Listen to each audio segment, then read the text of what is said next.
क्या हुआ जब अपने भक्त को बचाने के लिए भगवान श्री कृष्ण खुद गवाही देने कोर्ट में आ गए और इस चमत्कार को देखकर कोर्ट का जज भी श्री कृष्ण का भक्त बन गया। जब आप इस चमत्कार के बारे में सुनेंगे तो आपके भी पैरों तले से जमीन खिसक जाएगी। लेकिन आगे बढ़ने से पहले अगर आप भी भगवान श्री कृष्ण के भक्त हैं और एक सच्चे सनातनी हैं तो इस वीडियो को एक लाइक करके कमेंट बॉक्स में जय श्री कृष्ण जरूर लिखें। दरअसल दोस्तों, ये कहानी मध्यम वर्ग के ब्राह्मण की है जो भगवान श्री कृष्ण का परम भक्त था। वह हर समय भगवान श्री कृष्ण की भक्ति में लीन रहता था।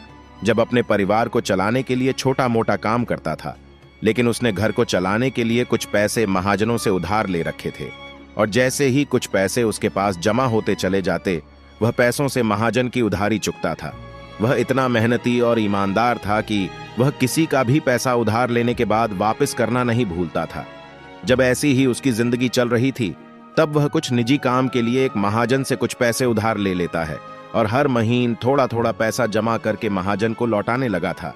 जब उसके पैसे की आखिरी किस्त वापस करने का समय आया तो उस महाजन के मन में लालच जाग गया और उसने एक कानूनी नोटिस उस ब्राह्मण के पास भेजा कि उसकी सारी उधारी बाकी है और उसे पूरी रकम को ब्याज सहित दोबारा लौटना होगा। जिसे सुनकर वह ब्राह्मण अंदर से बिल्कुल टूट जाता है। वह मंदिर में जाकर भगवान के चरणों में गिर जाता है, कर भगवान से कहता है, भगवान, हे कैसी परीक्षा ले रहे हैं आप? मैंने जब सारा कर्ज लौटा दिया था फिर क्यों दोबारा ऐसा काम मेरे साथ हुआ? फिर कुछ दिन बाद ब्राह्मण ने पैसे नहीं लौटाए तो यह मामला कोर्ट तक जा पहुंचा। वह ब्राह्मण बिल्कुल बेबस था। उसने बहुत सारी बातें इस महाजन से भी करी लेकिन महाजन बिल्कुल नहीं माना। फिर दोनों लोग महाजन और ब्राह्मण कोर्ट में पेश किए गए। महाजन ने ब्राह्मण पर आरोप लगाया कि उसने उधार का एक भी पैसा वापस नहीं लौटाए है। तभी जब कोर्ट जज ने ब्राह्मण को पूछा तो ब्राह्मण ने भी बोल दिया कि मैंने पैसे वापस कर दिए हैं। ब्राह्मण को कोर्ट के जज ने कहा कि अगर तुम सच बोल रहे हो तो सबूत पेश करो, लेकिन उसके पास कोई जस्मादित गवाह नहीं होने के कारण थोड़ा सोच समझकर श्री कृष्ण बांके बिहारी जी के मंदिर का पता वहां पर लिख दिया और कह दिया कि इस पते से कोई गवाह है जो कि उसके सच होने की बात को जानता है। अदालत ने उस पते को नोट कर लिया और उस पते पर एक सम्मन अथवा बुलावा भेज दिया ताकि वहां से कोई आए और ब्राह्मण की गवाही दे। अदालत द्वारा भेजे गए नोटिस को श्री कृष्ण जी के सामने रख दिया गया। जब गवाही देने के दिन आया तो एक ऐसा चमत्कार घटित हो गया जिसका कोई अनुमान भी नहीं लगा सकता था। हुआ कुछ ऐसा कि गवाही के दिन एक बूढ़ा आदमी जज के सामने गवाह के तौर पर पेश हुआ और उस बूढ़े व्यक्ति ने कटघरे में आकर कहा कि जज साहब, मैंने इस ब्राह्मण को पैसे लौटते हुए देखा है। जब ये व्यक्ति पैसे लौटाने जाता था तो मैं वहीं मौजूद होता था और सभी तारीख भी मेरे पास लिखी हुई है। ये सब बोलते ही बोलते उस बूढ़े व्यक्ति ने सारी तारीखें जज के सामने रख दी। सभी ये देखकर आश्चर्यचकित थे।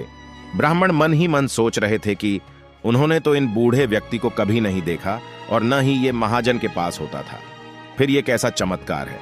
ब्राह्मण समझ चुका था कि हो ना हो ये श्री बांके बिहारी जी का ही चमत्कार था। फिर उसके बाद छानबीन की गई और महाजन साहूकार की अच्छी तरह से जांच की गई। जांच करते समय उनका बही खाता पुलिस के हाथ लग गया और उसे जज के सामने रख दिया गया। जब जज ने देखा कि वृद्ध आदमी द्वार बताई गई तारीख तो बिल्कुल बही खाते से मेल खा रही थी। यह सब देखकर कोर्ट का जज समझ गया था कि कौन सच बोल रहा है और कौन झूठ। फिर अदालत ब्राह्मण को निर्दोष घोषित कर देती है। जब कोर्ट का समय खत्म हुआ तो जज साहब ब्राह्मण से बोले, अरे भाई, जब तुम पहले दिन कोर्ट आए थे तब तो लग रहा था कि कोई सबूत तुम्हारे पास नहीं। लोग, फिर यह व्यक्ति कौन था जो अचानक सारी डिटेल्स लेकर कोर्ट आ गया? ब्राह्मण बोला, अरे जज साहब, होता कौन, ये तो हमारे बांके बिहारी जी थे। मैंने तो जो पता आपके सामने लिखा था वो तो मंदिर का एड्रेस था। ये सुनकर जज के पैरों तले से जमीन खिसक गई। उसे यकीन नहीं हो रहा था कि ये व्यक्ति सच बोल रहा था कि झूठ। जज साहब उस व्यक्ति से पता लेकर उसी मंदिर में पहुंच गया जहां पर नोटिस भेजा गया था। वह मंदिर जाकर देखता है कि जो नोटिस अदालत ने भेजा था वह वैसा का वैसा लिफाफे में बंद श्री बांके बिहारी जी के सामने रखा हुआ है, जिसे देखकर जज तो मानो एक पल के लिए बुद्धिहीन सा हो गया था। इस घटना ने जज को इतना विभोर कर दिया किया कि वह इस्तीफा देकर घर परिवार छोड़कर फकीर बन गया। और कहते हैं कि वही न्यायाधीश बहुत साल बाद पागल बाबा के नाम से वृंदावन लौटकर आया और श्री कृष्ण की भक्ति में डूबा रहने लगा। इस घटना को सुनने के बाद हर कोई हैरान रह जाता है, क्योंकि जब खुद भगवान अपने भक्त को बचाने किए कोर्ट तक पहुंच जाते हैं। तो दोस्तों, आज की यह वीडियो पसंद आई हो तो इसे इतना शेयर कर दे कि हर एक सनातनी के पास ये वीडियो पहुंच जाए और हर कोई जान सके कि क्या शक्ति है हिंदू भगवानों में। कमेंट सेक्शन में जय श्री कृष्ण लिखने के साथ साथ वीडियो को लाइक करके चैनल को सब्सक्राइब करें। तब तक के लिए जय श्री कृष्ण।